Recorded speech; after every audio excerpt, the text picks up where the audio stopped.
پھر ہم کہتے ہیں کہ ہمارے حالات کیوں نہیں بدلتے؟ سب کچھ کر دیکھا لیکن معیشت ہے کہ سدھرنے کا نام ہی نہیں لے رہی۔ قدرتی آفت ہیں کہ ایک کے بعد ایک ہمیں گھیرے رکھتی ہیں۔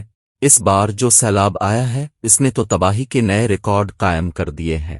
کہا جا رہا ہے کہ موسمی تغیر میں قصور ترقی یافتہ ملکوں کا ہے اور سزا پاکستان کو مل رہی ہے۔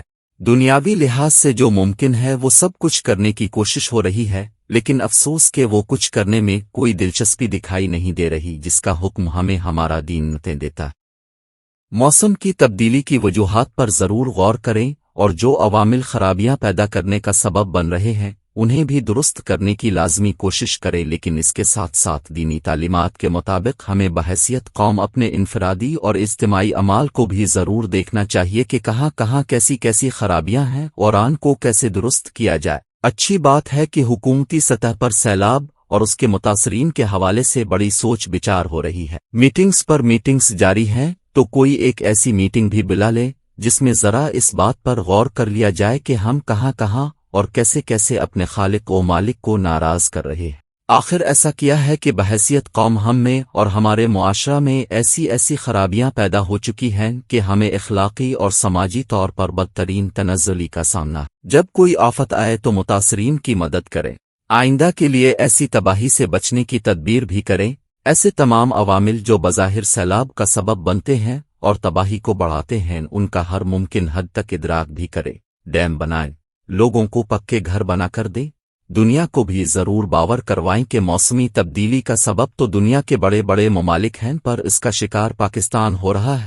تاہم اس کے ساتھ ساتھ اپنی قوم اور معاشرے کے اخلاق اور کردار کو بھی ٹھیک کرنے کا سوچیں۔ گزشتہ روز جنگ اخبار میں ایک خبر شائع ہوئی جس کے مطابق پاکستانی معاشرے کی کردار سازی کے لیے عمران خان دور میں قائم کیا گیا ادارہ رحمت الف للعالمین اتھارٹی ایکٹ منظور ہونے کے باوجود ابھی تک غیر فعال ہے۔ اس اتھارٹی کو عمران خان دور میں صدارتی آرڈیننس کے تحت قائم کیا گیا، اس کے چیئرمین اور دوسرے ممبران بھی تعینات کیے گئے۔ اس ادارے نے کام بھی شروع کر دیا۔ شہباز شریف حکومت نے اگرچہ اس سلسلے میں پارلیمنٹ کے ذریعے قانون سازی کروا دی تھی، لیکن پھر بھی یہ ادارہ فعال نہ ہو سکا کیونکہ قانون سازی کے نتیجے میں کی جانے والی تعیناتیوں کے لیے حکومت کے پاس وقت نہیں۔ اس اتھارٹی کا قیام عمران خان حکومت کے چند بہترین کاموں میں سے ایک تھا۔ اگر ہم سوچیں سمجھیں تو بحیثیت قوم ہمارا سب سے بڑا المیہ ہی یہی ہے کہ ہمیں کردار اور اخلاق کے اعتبار سے بدترین بدحالی کا سامنا ہے، اور معاشرے کی کردار سازی اور تربیت کے نہ ہونے کی وجہ سے ہمارے معاشرے میں ہر قسم کی خرابی بارائی سرایت کر چکی ہے، اور آئے دن ایسے واقعات رونما ہوتے ہیں کہ انسانیت سر پیٹ کر رہ جاتی ہے۔ موجودہ حکومت سے میری گزارش ہے کہ اس اتھارٹی کو فوری طور پر فعال کر کے معاشرے کی کردار سازی اور تربیت کے کام کو جنگی بنیادوں پر شروع کیا جائے۔ اس کے ساتھ ساتھ حکومت اور پارلیمنٹ خواجہ سرا کے نام پر بنائے گئے انتہائی خطرناک اور غیر اسلامی قانون ٹرانسجینڈر ایکٹ پر نظر ثانی کرے اور اس کی ان تمام دفعات میں ترامیم کرے جو معاشرے میں ہم جنس پرستی، بیرا روی اور فحاشی و عریانی کو بڑھاوا دینے کا سبب بن سکتی ہیں۔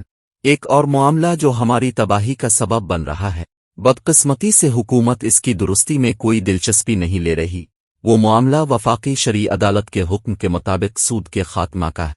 میں پہلے بھی لکھ چکا اور اب پھر عرض گزار ہوں کہ یہ شریف خاندان اور نون لیگ کی بدقسمتی نہیں تو کیا ہے کہ وفاقی شرعی عدالت نے 2 بار 1992 اور 2022 سود کے خلاف اور اس کے خاتمے کا فیصلہ دیا، لیکن دونوں بار ان فیصلوں کو حکومتی بینکوں کے ذریعے چیلنج کر دیا گیا۔ دونوں بار نون لیگ کی حکومت تھی، پہلی بار نواز شریف وزیر اعظم تھے اور اس بار شہباز شریف وزیر اعظم ہیں۔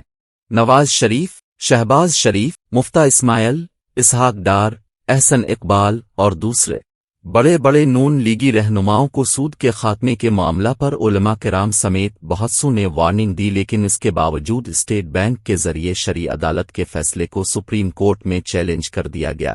جب اس اقدام پر شور الفاٹے تو کہا گیا کہ ہم اس اپیل کو واپس لیں گے، لیکن ابھی تک ایسا نہیں کیا گیا۔ سود کے معاملے میں اسلام کیا کہتا ہے سب کو معلوم ہے، لیکن اس کے باوجود اگر نون لیگی اور شریف خاندان اس لعنت کے دفاع کا ہی فیصلہ کریں گے تو پھر سوچ لیں، سمجھ لیں کہ سیاسی طور پر، معاشی طور پر، بلکہ کسی بھی لحاظ سے کیسے کامیاب ہو سکتے ہیں۔